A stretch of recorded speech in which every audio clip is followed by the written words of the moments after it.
Getting accepted into Portland State University felt like the start of a new chapter.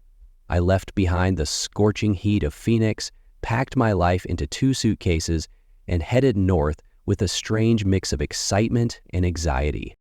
My budget was tight, so when I found a freshly painted apartment for cheap rent just outside downtown Portland, it felt like a lucky break.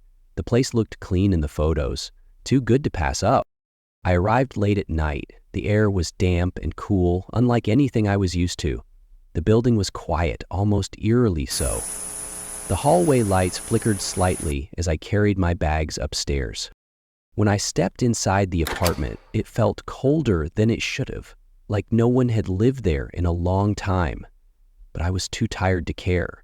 I dropped my things, lay on the bed, and fell asleep within minutes. That first night in the apartment, something felt off. I couldn't explain it, just this weird tension in the air. Maybe it was the stress. Maybe I was just overtired. I drifted off quickly, but sometime in the middle of the night, I woke up, sort of. My eyes were open, but I couldn't move, not even a finger. My chest felt like it was being crushed, and I swear I could hear something. Someone whispering in my ear. The voice was low, almost wet, like it was right beside me. I tried to scream, but nothing came out. My body was frozen. Then, as suddenly as it started, it stopped. I jolted up, gasping for air, heart hammering like a drum in my chest.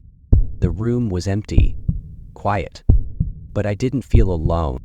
Not really. My first day at Portland State was exhausting. New faces, new buildings, a constant buzz of introductions. By the time I got back to the apartment, my head was pounding. I tossed my backpack on the floor and collapsed onto the bed for a quick nap. I must have been out for maybe an hour when I woke up with a jolt, a sharp, stinging slap across my cheek. I shot upright, heart racing. The room was completely still. Sunlight filtered through the blinds and everything looked untouched, but my skin burned. I rushed to the bathroom mirror. There, on my cheek, was a faint red mark, like someone had hit me hard. My fingers trembled as I touched it. I stood there staring at myself, waiting for logic to kick in. Maybe it was a dream, just sleepwalking. Stress, right? But deep down, I didn't believe that. Something was seriously wrong. It was around 7 p.m. when I got back from a nearby cafe. Just needed some air and caffeine to clear my head. The sun was starting to set, casting a golden haze over the street. As I reached my apartment door and slid the key in, I froze. 3 children, barefoot, giggling, sprinted past me down the hallway. They looked no older than 8 or 9. I blinked in confusion.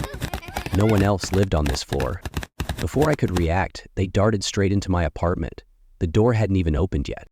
I rushed in after them, but the moment I stepped inside, the laughter stopped. Silence. The room was completely empty. The overhead light flickered once. Then again, a cold draft brushed against the back of my neck, like someone had just slipped past me. I stood frozen, heart pounding. What the hell did I just see? The cold in the room turned sharp, like needles on my skin. My vision blurred. My chest tightened, breaths coming in short gasps. The walls felt like they were tilting in on me. And then, darkness. I collapsed. When I came to, I was lying on the floor, drenched in sweat, my body trembling. Everything ached. My head burned. I could barely lift my arm, but I reached for my phone and called the only person I could think of, Daniel, a classmate I'd barely known a week ago. He came fast, no questions, just concern. He brought me to his place, wrapped me in blankets. For days, I was out of it. Feverish, mumbling nonsense. They were in my room, the kids. They touched me. I don't remember much, but I know this. I'm never going back to that apartment. And I never found out who those children were. If they were children at all. It was a typical Saturday night at my place in Salem, Massachusetts. My best friend, his cousin Ethan, and our neighbor Jake dropped by for a chill hangout. We ordered pizza, dimmed the lights, and decided to watch Late Night with the Devil 2023, the latest horror movie everyone had been talking about. The eerie atmosphere in the film had us hooked. Flickering lights, demonic possession, twisted TV show vibes. As the credits rolled, Jake smirked and said, "Now let's see who's got a real scary story." I grabbed a soda and sat back, already thinking of one I'd heard recently. Ethan shifted uncomfortably, but we didn't pay much attention. We were just getting started. And that was the mistake. The story started light, haunted basements, shadow figures, sleep paralysis. But soon things got darker. Jake shared a tale about a mirror that showed your death. I described a local legend about a girl who vanished in the woods behind my house. The room felt colder, heavier with each word. Ethan sat stiffly, barely blinking. His eyes kept darting to the dark hallway behind us. He rubbed his arms like he was freezing. Then, in a shaky voice, he muttered, "Guys, can we stop?" We all paused. I laughed nervously. "Come on, Ethan, it's just stories." Jake chuckled. "You scared already?" Ethan didn't answer. He just stared straight ahead. But we didn't take the hint. We kept telling stories. Ethan hadn't spoken in minutes. He sat stiff, eyes locked on the floor, breathing slow and shallow. We kept talking, but the energy had shifted. Then, without warning, Ethan stood up, walked toward me, and got way too close.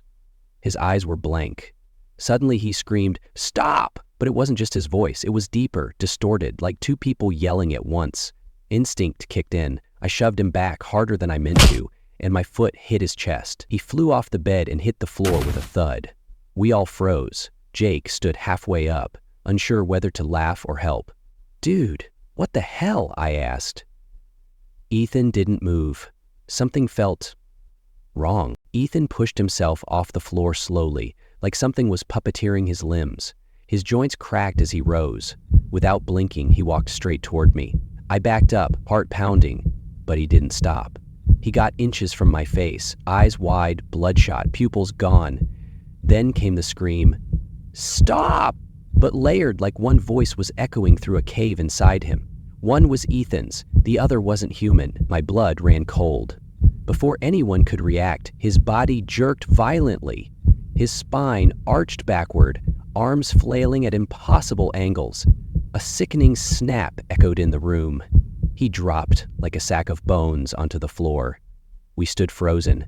No one dared to move or breathe. Jake flipped the light switch, and the room flooded with harsh white light. Ethan was sprawled on the floor, face flushed deep red, eyes rolled white, limbs twisted at angles that made our skin crawl. He was whispering something, low and fast, in a strange language that felt ancient and wrong. We stood frozen, unsure whether to help or run. Then, as suddenly as it started, the whispering stopped. Ethan's body twitched once, then collapsed fully. Silence, a long, dreadful silence. Slowly, his limbs began to untwist. His breathing steadied, and color returned to his face. His eyes fluttered open, normal again, confused. "What happened?" he muttered, sitting up weakly. We exchanged horrified glances, no one speaking. Jake handed him a glass of water with a trembling hand. No one told another story that night, and we never watched horror movies together again. Some doors, we realized, are better left unopened. It was a quiet Friday night in Valdosta. I was home alone. My parents were out for the weekend. I didn't mind. I liked the solitude. I ordered pizza, picked a horror movie, and curled up on the couch while texting my friends. Outside, a soft drizzle tapped against the windows, and thunder rolled somewhere far off. The storm made everything feel cozier, like I was tucked away from the world. Before settling in, I did my usual round, locked every door, checked the windows. It was routine by now, just something I did automatically. I remember double-checking the back door too, or at least I thought I did. Looking back, I should have paid more attention to that moment. I was halfway through my movie when I heard a faint click from the laundry room. Probably just the dryer finishing, I figured. I didn't get up. A few minutes later, I walked into the kitchen for a soda and noticed one of the drawers half open. Weird. I hadn't used that one all night. Maybe I bumped it earlier? I closed it and grabbed my drink. Just as I sat down, my phone buzzed with a text and, at the same moment, the lights flickered. The storm must be getting closer.